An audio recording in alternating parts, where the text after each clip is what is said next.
सबको जय श्री राम। आप सबको मेरा प्रणाम, मेरा बहन बेटियों के चरण स्पर्श। और आज बहुत प्यारी कथा है। भरत पहुंच गए थे चित्रकूट। श्री राम के सामने खड़े हैं, लक्ष्मण नीचे बैठे थे। यहाँ तक मैंने आपको सुनाया था। अब होता क्या है, प्रभु श्री राम भरत को देख लेते हैं, तुरंत खड़े हो जाते हैं। लक्ष्मण खड़े होकर फिर धीरे से एक तरफ हो जाते हैं। लक्ष्मण सबसे पहले भरत भैया के पास जाते हैं। भैया प्रणाम, चरण स्पर्श करते हैं। भैया मुझसे बहुत बड़ी गलती हो गई, मुझे क्षमा कर दो। मैंने जाने कर आपने सोचा आप युद्ध करने आ रहे हैं, मैंने शस्त्र उठा लिए आपके प्रति, आपके खिलाफ, आपको मारने के लिए। मैं कितना बड़ा पापी हूँ। संसार में मुझसे बड़ा पापी कौन होगा जो अपने बड़े भाई को मारने के लिए धनुष बाण उठा लेता है, वो भी वो भाई जिसको प्रभु श्री राम सबसे ज़्यादा प्यार करते हों, वो सबसे ज़्यादा सहनशील हो, जो सबसे ज़्यादा समझदार हो, जो हम दोनों छोटे भाइयों से बहुत प्यार करता हो, उन पर अपनी जान छिड़कता हो। भरत भैया कहते हैं, पगले तूने वो बाण चलाया क्यों नहीं? वो तूने भरत पे नहीं, रामद्रोही भरत की माँ के पुत्र पे चलाया होता। अब कहते हैं, नहीं भैया ऐसा नहीं है। कि नहीं, जिस माँ ने, उल्टा ने मेरा सारा भाई के प्रति प्रेम है उस पर पानी फेर दिया, ऐसी माँ के कोख से जन्म लेने का भी कोई फायदा नहीं है। अब प्रभु श्री राम कहते हैं, भरत मैं तुमको बीच में रोक रहा हूँ, माँ के प्रति कोई अपशब्द नहीं कहोगे। माँ माँ होती है, वो जैसी भी हो, उसने जो भी किया हो, आप उसके प्रति सम्मान को, उसके प्रति आदर को खत्म नहीं कर सकते। उसने कुछ सोच के ही करा होगा जो भी किया, या फिर विधाता के हाथ से हुआ। तुम्हें माँ को ऐसा नहीं कहना चाहिए। भारकेकी सुन रही है, कौशल्या सुन रही है, सुमित्रा सुन रही है कि राम लक्ष्मण ने एक बार भी कैकेयी से लेकर किसी को कुछ नहीं कहा है। कहा है अपना धर्म, ये हमारा धर्म है, हम अपना धर्म निभा रहे हैं। आप अंदाजा लगाइए, चार भाइयों के बीच में प्रेम। रामायण ये सिखाती है यहाँ पे कि भाइयों के बीच में प्रेम होना बहुत जरूरी है। उसको कोई सी भी बाहर की स्त्री आके, चाहे वो कोई भी हो, उनको तोड़ ना सके। चारे भाइयों के प्रेम को, उन भाइयों को आपस में बना के रखनी चाहिए। औरत की बातों में नहीं आना चाहिए। यहाँ पर यह सीख मिलती है, औरत की बात अच्छी हो तो ग्रहण करो, नहीं तो एक कान से सुन के दूसरे कान से निकाल दो। ये हमें रामायण सिखाती है यहाँ पर। अब आप अंदाजा लगाइए, सीता मैया तीनों माताओं के चरण स्पर्श करती हैं, उनसे आशीर्वाद लेती हैं। कैकेयी कहती है, मैं तुझे गले कैसे लगाऊं, मैं तो तेरी सजा की जिम्मेदार हूँ। नहीं, कहती आप मेरी माँ हैं, जो भी आप देगी मैं प्रसाद रूप में ग्रहण करके उसे आपका आशीर्वाद समझूंगी। तो कहती है, यशस्वी भाव, तेजस्वी भाव, मनस्वी भाव, तेज आपके अंदर से निकले, आपको यश प्राप्त हो, आप मन के अंदर अपने को काबू करने वाली हो। तब कैकेयी कहती है कि जो मैंने मनस्वी नहीं बन सकी वो तुम बनो। किसी की बात में आके आकर अपना घर मत तोड़ना। जब भी तुम्हें ऐसी सोच नजर आए तो मेरी याद कर लेना कि एक कैकेयी हुई थी जिसने पूरा घर तोड़ दिया, अपने पति को मरवा दिया, उनके खिलाफ उनसे ही वचन लेकर। इसलिए कैकेयी उसे कहती है, समझाती है। यह कैकेयी का रूप देख के कौशल्या माँ और सुमित्रा बड़ी प्रसन्न होती है। कैकेयी को पछतावा हो रहा है।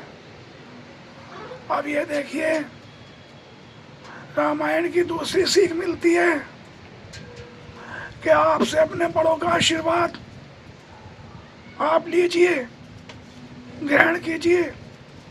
अगर वो घर जोड़ने के लिए है तो उसका पालन कीजिए, और अगर वो घर और समाज के लिए नुकसानदायक है तो उसे सुन के एक कान से दूसरे कान से निकाल दो, नजरअंदाज कर दो। आशीर्वाद जरूर ग्रहण चाहिए भाई बड़ों का। राम आते हैं, सबसे पहले कैकेयी माँ के पैर छूते हैं। वो जानते हैं कि कैकेयी ने मुझे वनवास क्यों दिलाया है, क्योंकि प्रभु हैं, अंतर्यामी हैं। उससे पहले एक दिन पहले आके इंद्र से सभी देवताओं ने उनसे प्रार्थना की थी, प्रभु रावण का वध कैसे होगा।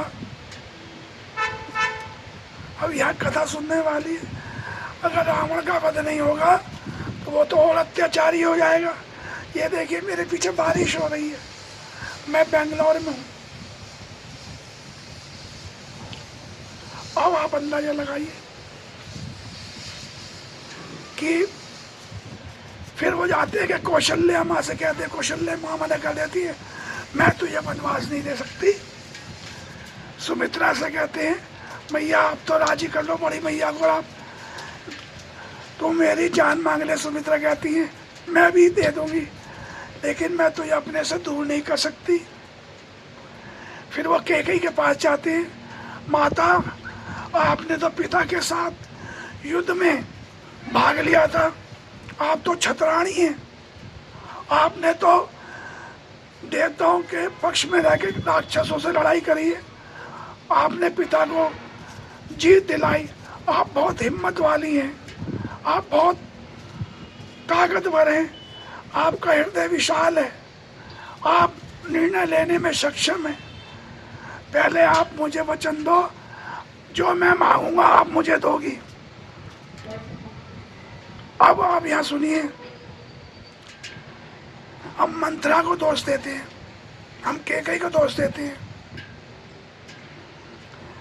अब यहाँ पे देवता ब्रह्मा जी के सरस्वती के पास जाते हैं, कहते हैं माता कैकेयी को प्रभु श्री राम मनाने गए,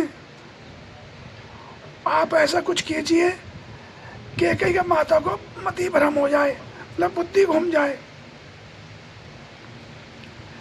वो कहती है कैकेयी बहुत सक्षम है, फिर भी मैं कोशिश करूंगी। तुम देवता भले ही हो मगर तुम्हारे काम राक्षस हो ऐसे। कहते हैं माता कुछ भी कहिए, संसार की भलाई के लिए प्रभु ने जन्म लिया है। अब सबसे बढ़िया बात होती है, कैकेयी सुनती रहती है, क्या राम आज तुम मुझे बहुत मक्खन लगा रहे हो, आज मेरे ही बहुत गुणगान कर रहे हो, क्या बात है पुत्र, क्या चाहिए। क्या माता पहले वचन दो, जो मैं मांगूंगा दोगी। मुझे वन जाना है, मेरा जन्म इसलिए हुआ है कि कई कौशल्या के बाद दूसरी स्त्री होती है जिन्हें यह मालूम चलता है कि ये विष्णु स्वरूप श्री राम है। क्योंकि कौशल्या ने वरदान मांगा था दशरथ ने, तो दोनों को भगवान ने विष्णु भगवान ने साक्षात्कार करके उन्हें वचन दिया था, मैं तुम्हारे पुत्र के रूप में जन्म लूंगा, लेकिन तुम किसी को बताना मत, मुझे मनुष्य लीला करनी है। यह बात केवल कौशल्या को मालूम थी। दूसरी बार माता कैकेयी को पता चलती है। माता कैकेयी कहती है, राम तुम क्या मांग रहे हो? तुम मेरे प्राण मुझसे मांग रहे हो? तुम जानते हो मैं तुम्हारे बगैर नहीं रह सकती, मेरे प्राण तुरंत छूट जाएंगे। तो कहते हैं, माता आप सक्षम हो, आपको शासन का प्रशासन का सबका ज्ञान है, आप ही एक काम कर सकती हैं, आप मुझे वन गमन का रास्ता दें। देखिए सारे देवता इंतजार कर रहे हैं, आपसे प्रार्थना कर रहे हैं, हाथ जोड़ के खड़े हैं। यहाँ पे श्री राम कैकेयी माता को सभी देवताओं के दर्शन कराते हैं, साक्षात शिव सही। तब कहते हैं, भोलेनाथ कहते हैं कैकेयी से, माता ही ने तो जाना पड़ेगा, आप ये श्रेय आपको मिलेगा, लेकिन इसमें आपको बुराई बहुत मिलेगी, बहुत सारा संसार गालियां देगा। तब कैकेयी कहती है, मैं राम के लिए सारे संसार की गालियां भी सहन कर लूंगी, मैंने राम को वचन दिया है, ऐसा ही होगा। सारे देवता प्रसन्न होकर चले आते हैं।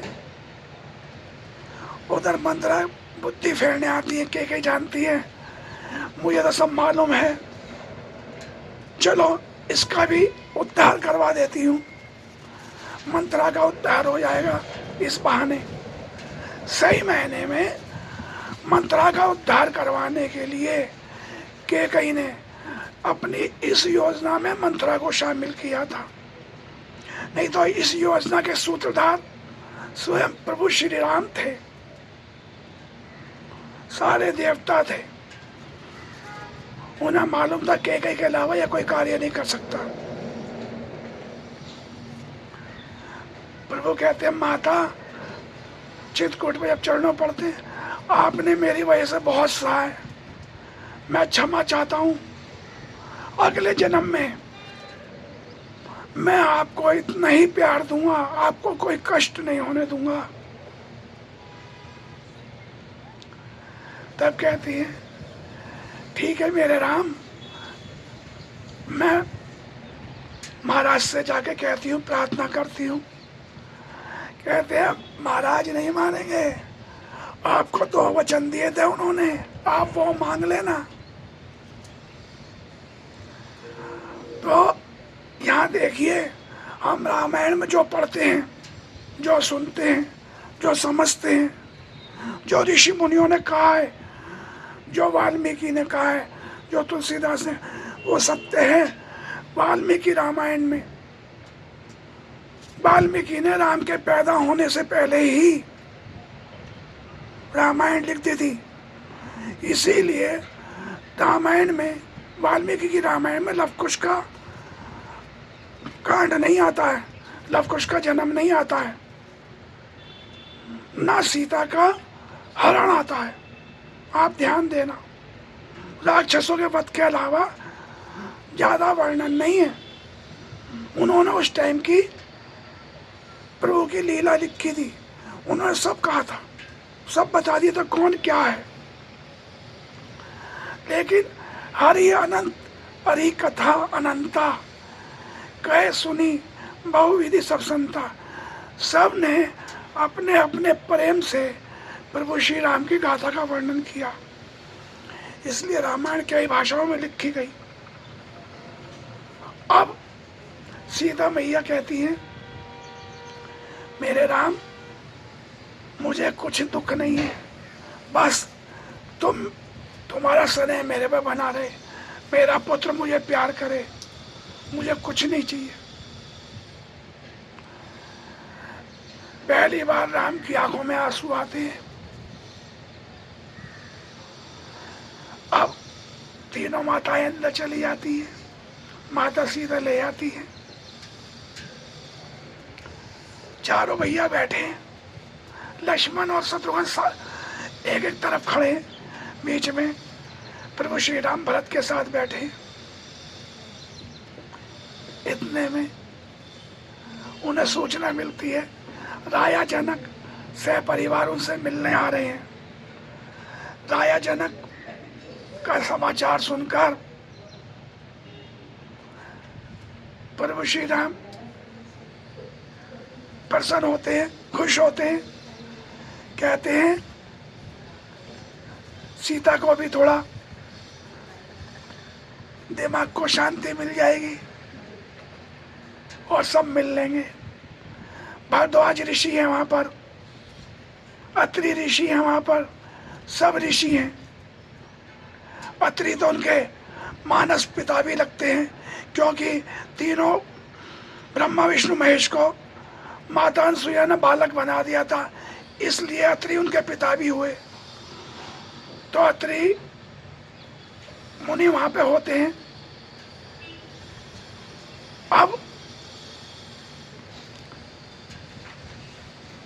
सबसे अत्रि मुनि से, भारद्वाज ऋषि से मंत्रणा कर रहे हैं प्रभु श्री राम और भरत को समझा रहे हैं। भरत, शासन ऐसे होता है, शासन ऐसे करना चाहिए, सबका ध्यान रखना चाहिए, प्रजा में कोई दुखी ना हो, ये राजा का कर्तव्य होता है। इधर माता सीता तीनों माताओं की सेवा कर रही है। निषाद राज खाने पीने का प्रबंध कर रहे हैं। बहुत सुंदर दृश्य है।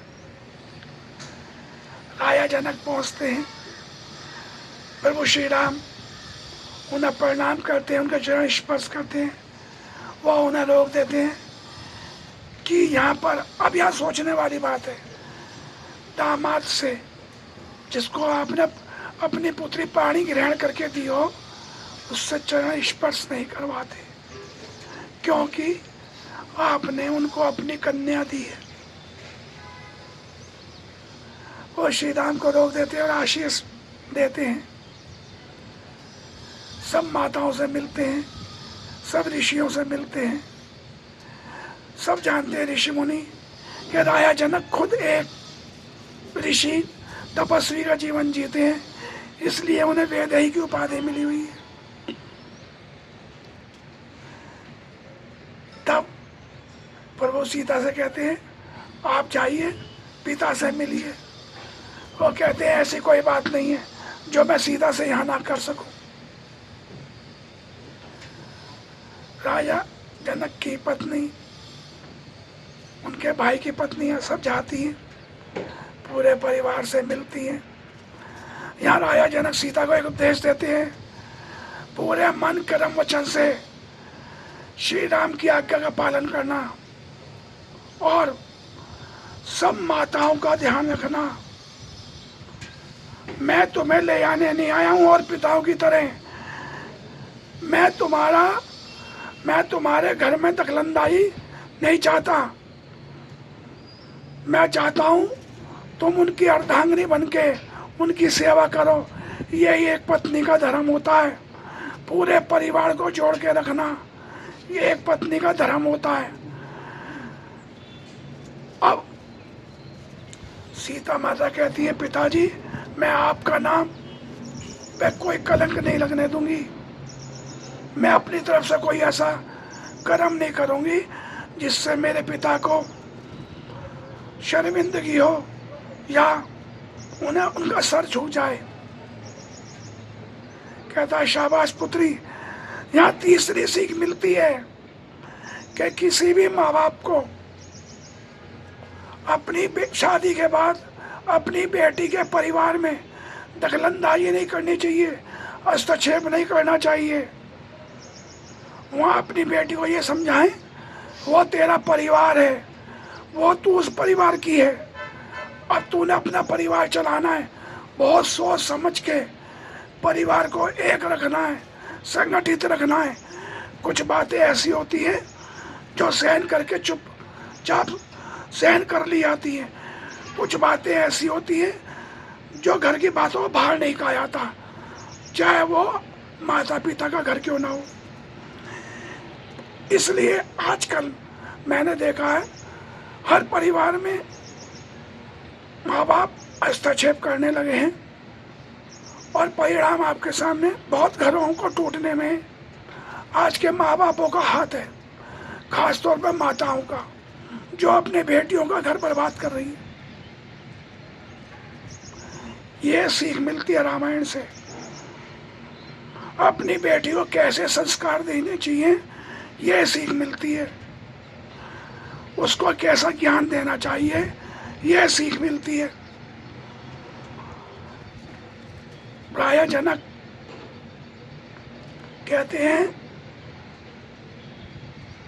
कि आपको मैंने पाणी ग्रहण करके अर्धांगिनी, यानी आप आधे अंग के मालिक है प्रभु श्री राम की, और बाकी आधा अंग उनका पूरा अपने परिवार और समाज और संसार के लिए। वो आपको भरण पालन पोषण करेंगे, ये उनका कर्तव्य है, मगर वो अपने परिवार, अपने संसार, अपने राज्य और सबको देखेंगे। वहाँ तुम्हारा हस्तक्षेप करने का कोई अधिकार नहीं है। इसलिए किसी भी पुत्र को, किसी भी लड़के को शादी के बाद पत्नी को उतने ही अधिकार देने चाहिए जितने की वो अधिकारी है। उसके कहने में आके अपने परिवार को नहीं छोड़ना चाहिए, उसके कहने में आके अपने भाइयों से दूर नहीं जाना चाहिए, अपनी बहनों से दूर नहीं जाना चाहिए।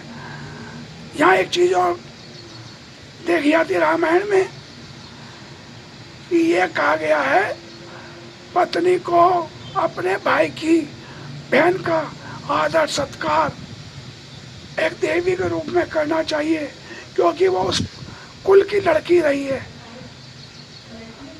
वो इस घर की मर्यादा से रही है, बंधी हुई है, कन्या रही है। तो इसलिए हर लड़की को, शादीशुदा लड़की को अपनी ननंद यानी उसके पति की बहन और अपने पूरे ससुराल का ध्यान रखना चाहिए, देवरों का ध्यान रखना चाहिए, भाई के समान। इसलिए सीता माता भरत को, लक्ष्मण को, शत्रुघ्न को अपना भाई मानती थी, और एक देवर के लिए बड़ी भाभी माँ के समान होती है, जो तीनों भाई मानते थे। यह रामायण हमें सीख देती है। अभी तो यहाँ संसार को सीख देने का काम शुरू हुआ है। मैं इस कथा को अभी यही विराम देता हूँ और कल आपको इससे आगे की कथा सुनाऊंगा। जय श्री राम, जय सीताराम, हर हर शंभू, जय महादेव, हर हर महादेव।